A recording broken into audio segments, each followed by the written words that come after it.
Hello, I'd like to take this opportunity to introduce and do a little demo for CK InTime, our online timesheeting system. My name's Ashley Kirk.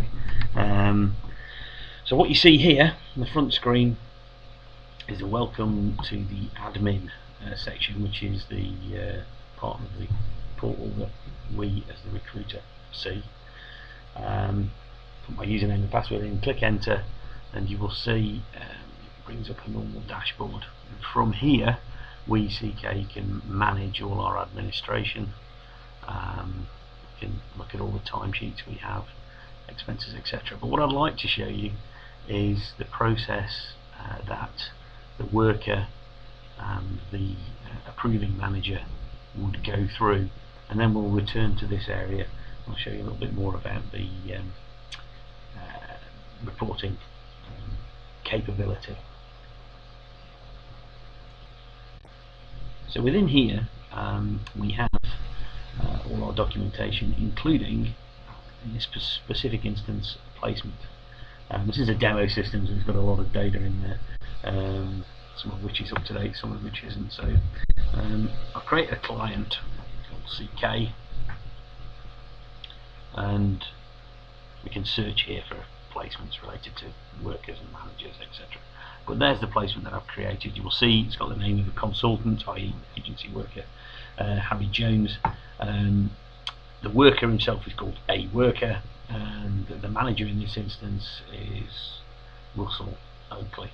You see that the placement is starting 1st of September, ending 26th of January. You can from here click in just to see details of the placement, and you'll see that we have the working hours, the pay, the charge, set up.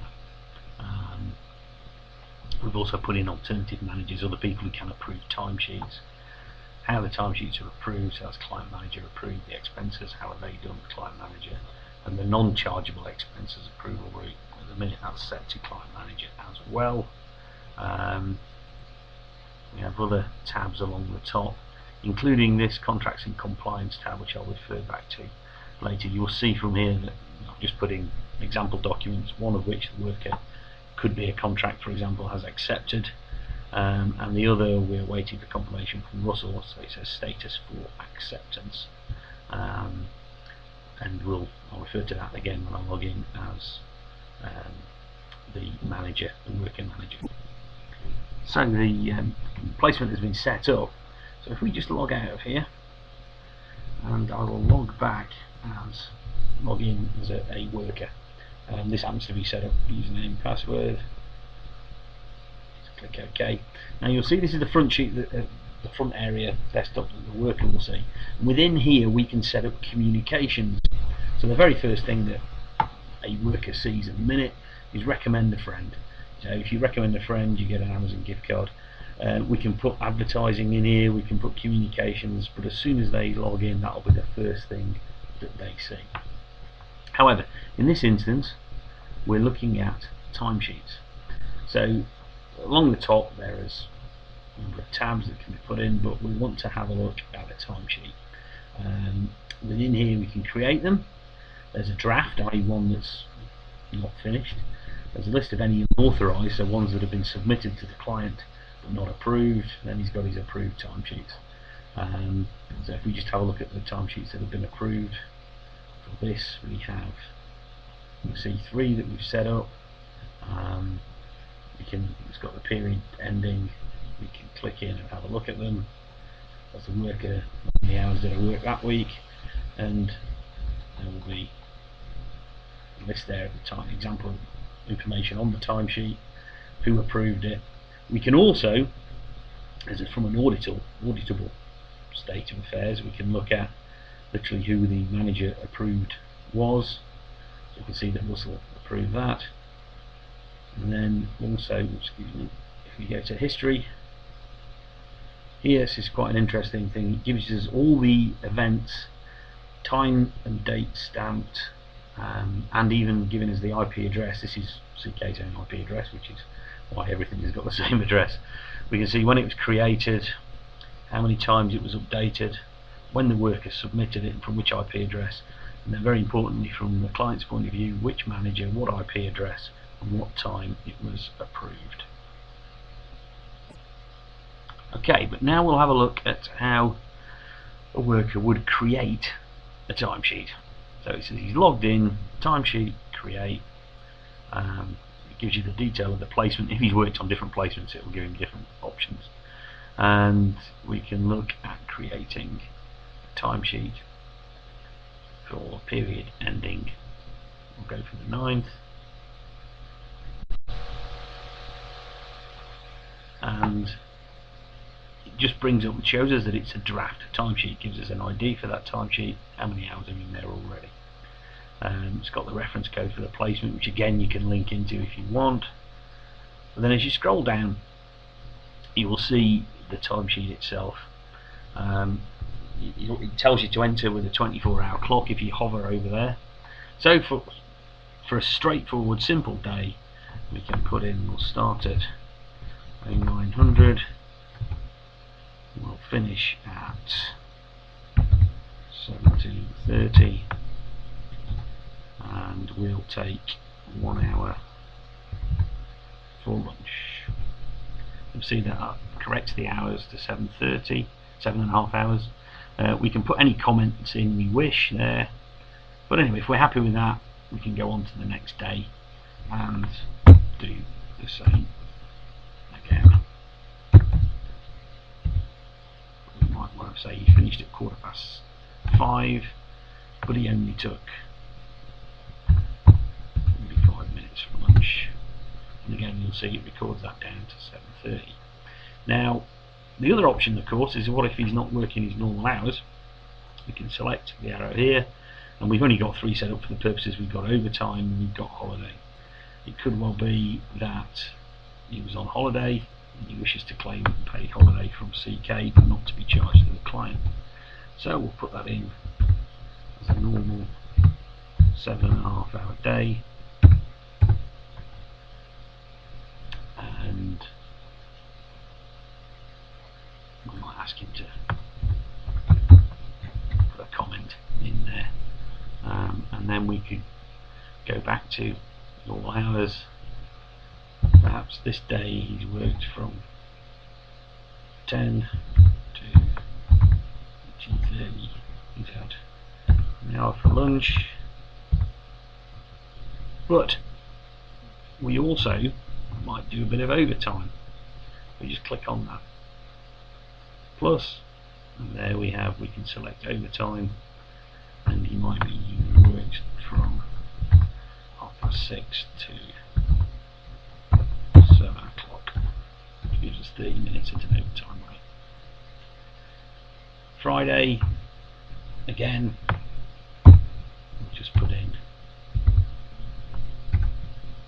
see if we can tap that in there. Apologies. Right. And there we are. Now, Saturday and Sunday doesn't work. Delete that shift if necessary. This would could be deleted in the placement in the admin field as well as a default, but it just for the purposes of this has been set up. So we get the timesheet, which you will see is a draft, and there we can click save, and it will give us a warning to say the timesheet has been saved but not submitted yet. So you can choose to edit, or, as is in this case, you can choose to submit.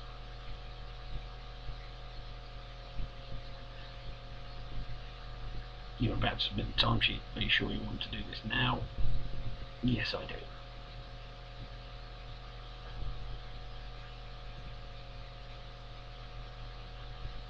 And it will tell us that the timesheet has been submitted successfully. By the same token, we can claim expenses here if we want. We've restricted him to only claim mileage, air travel, subsistence or accommodation. We'll put mileage, put some text in there,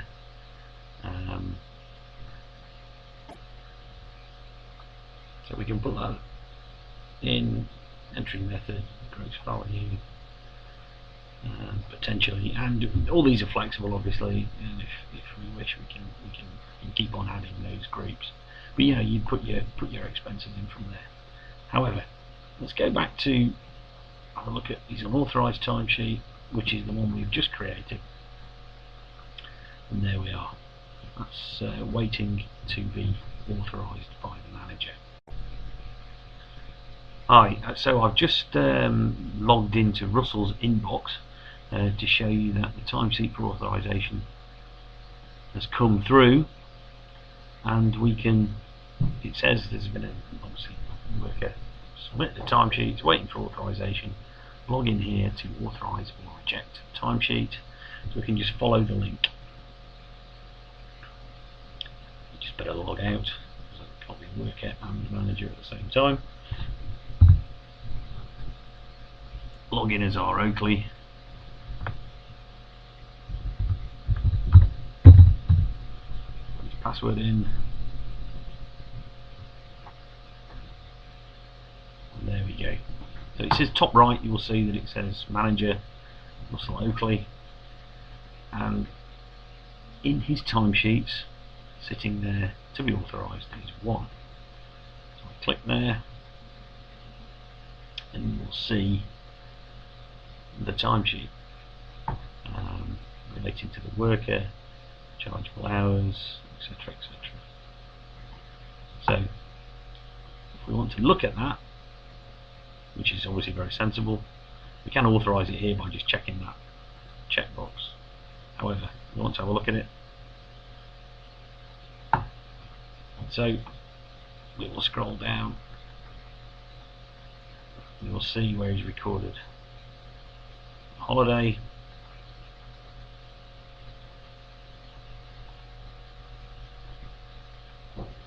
get an option to comment on how his appearance, profession and attitude was. We also get a PO number,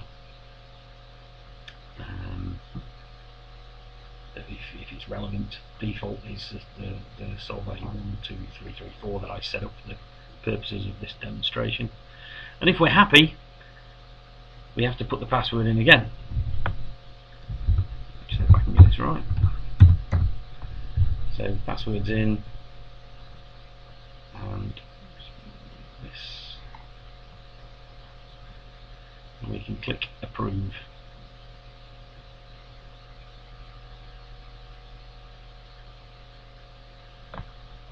And there we are. You see, you now have, I have had an email because I'm set up as a worker to say that my timesheet has been approved, and that really is as simple as it is to. That's how simple it is to authorise a timesheet. Have a look at it. Now, in the meantime, you can then go and have a look at all your approved timesheets. So you'll see now we have 4 approved timesheets that this manager has approved. You can at any stage, just have a look into them to see what the state of play is with them. Again, all this is changeable. You'll see here that the, excuse me, you will see here that the chargeable hours are 30.5 hours. However, payable we will be paying 38, and that is the 7.5 hours holiday that he claimed. So hopefully all rather straightforward. We'll come back to invoices in a little while. Okay, I've returned back to the admin screen just to give you details of what happens to that timesheet. We can see here we have lots of approved timesheets because of the demo mode.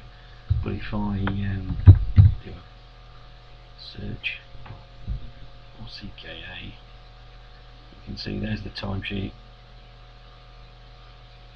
and at this point we can have a look at it, check that it's okay, and from our point of view we can also at this point resubmit back to the candidate, revert it back to a separate stage where it's unapproved, send it back to you to approval, or even delete it. Hopefully that won't be needed, but there is, there's a fail-safe in there just in case there's been an issue. We then obviously need to generate an invoice. So if we look at, all we would do is be in here, look at the client CK, filter there. And obviously it just shows there's just one timesheet looking to be generated for as an invoice. You select that.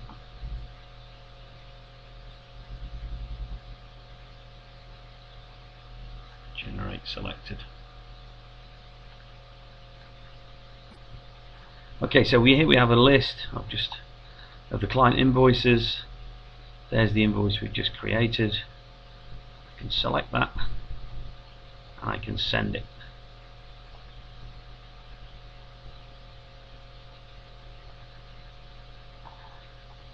And it tells me that those documents as a PDF form have been sent to Russell Oakley.